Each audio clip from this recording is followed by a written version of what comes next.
നിങ്ങളുടെ ഫേവറേറ്റ് സീരിയലുകൾ ടിവിയിൽ വരുന്നതിന് മുൻപേ സൺ നെക്സ്റ്റ് ആപ്പിൽ കാണാം. ഇനി എല്ലാവർക്കും മുൻപേ കാണൂ. ഇപ്പോൾ തന്നെ സൺ നെക്സ്റ്റ് ആപ്പ് ഡൗൺലോഡ് ചെയ്ത് സബ്സ്ക്രൈബ് ചെയ്യൂ. എന്നാലും മുത്തശ്ശിയെ ക്ഷേത്രത്തിൽ നിന്ന് തനിച്ച് ഇവിടേക്ക് വിട്ടിട്ട് അമ്മ എവിടെ പോയതാവും? എന്നോട് അവള് വ്യക്തമായിട്ടൊന്നും പറഞ്ഞില്ല മോനെ. അത്യാവശ്യമായിട്ട് ഒരിടം വരെ പോകാനുണ്ടെന്ന് പറഞ്ഞ് ഒരു പോക്കായിരുന്നു. നീ വിഷമിക്കണ്ട, അവള് വല്ല ജോത്സ്യനെയും കാണാൻ പോയതായിരിക്കും.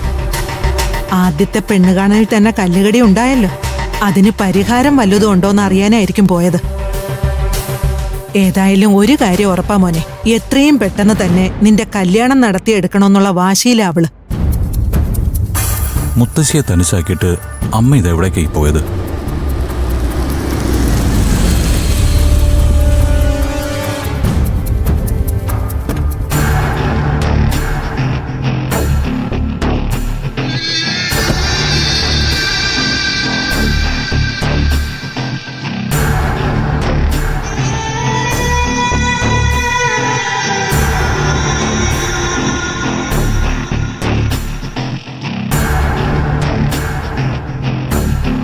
തൊഴുതു നിന്നപ്പോ എനിക്ക് പെട്ടെന്നൊരു തോന്നൽ, ആ പെൺകുട്ടിയുടെ വീട്ടിൽ പോയി അവരെ കണ്ട് ഒന്നുകൂടി ഒന്ന് സംസാരിച്ചാലോ ഒന്ന്.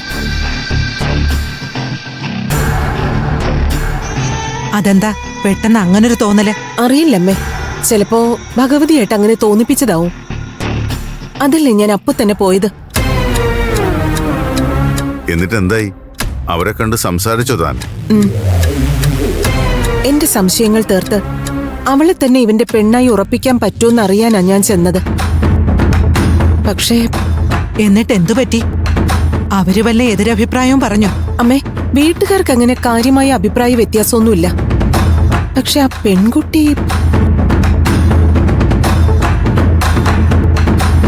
അവളുമായി കൂടുതൽ അടുത്തിടപഴകിയപ്പോഴേ എനിക്ക് ആകെ ഒരു കൺഫ്യൂഷൻ. എന്തൊക്കെയോ ദുരൂഹതകൾ ഉള്ളതുപോലെ തോന്നുന്നു. എന്തു ദുരൂഹത? കാര്യം എന്താണെന്ന് വെച്ചാൽ ഒന്ന് തെളിച്ചു പറ ശ്രീ. ശ്യാമിലിയും വലിയ മൂകാംബിക ഭക്തിയാണത്രേ.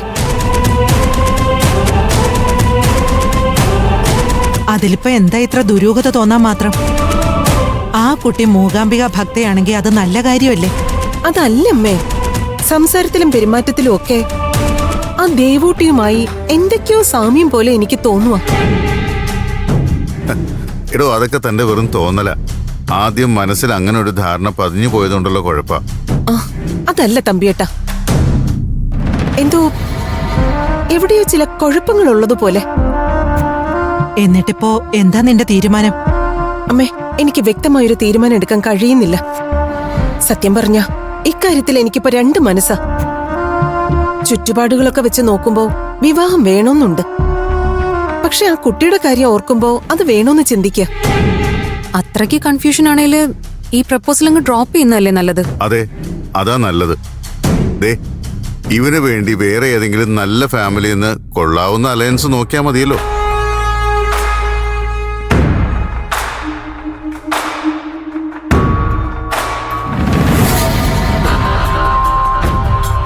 അല്ല, എന്തിനാ വേറെ ഫാമിലിന്ന് അലയൻസ് നോക്കുന്നത്? ഇവന് പറ്റിയ പെണ്ണ് നമ്മുടെ ഫാമിലി തന്നെ ഉണ്ടല്ലോ ഡാഡി. മല്ലിക ആന്റിയുടെ മോള് ഹരിത ഇവന് പറ്റിയ കുട്ടിയല്ലേ, നമ്മുടെ സ്റ്റാറ്റസിനും പറ്റും. അത് ശരിയാണല്ലോ. വേണമെങ്കിൽ നമുക്കതൊന്ന് ആലോചിക്കാവുന്നേ ഉള്ളൂ. അവരും ഫിനാൻഷ്യലി വെൽ ഓഫ് ആണ്. വേണ്ട വേണ്ട, അതൊന്നും ശരിയാവില്ല തമ്പി. കുടുംബക്കാർക്കിടയിൽ നിന്ന് ഒരു ബന്ധം നോക്കാതിരിക്കുന്ന നല്ലത്. അല്ല, ഞാൻ പറഞ്ഞതേ ഉള്ളൂ. ബാക്കിയൊക്കെ എല്ലാവരുടെയും ഇഷ്ടം. എന്തായാലും ഞാനിതിങ്ങനെ വിട്ടുകളയാൻ തീരുമാനിച്ചിട്ടില്ല. ഒന്നുകൂടി ഒന്ന് അന്വേഷിച്ചിട്ട് എന്താന്ന് വെച്ചാൽ നമുക്ക് നോക്കാം.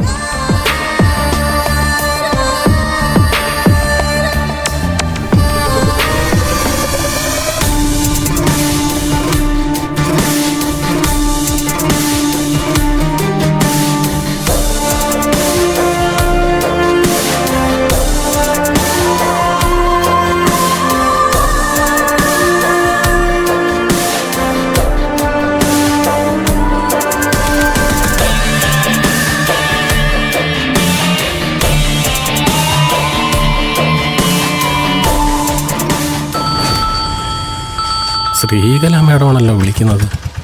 മേഡം എന്നിട്ടാ വീണ്ടും ഇങ്ങോട്ട് വിളിക്കുന്നത്? Hello madam.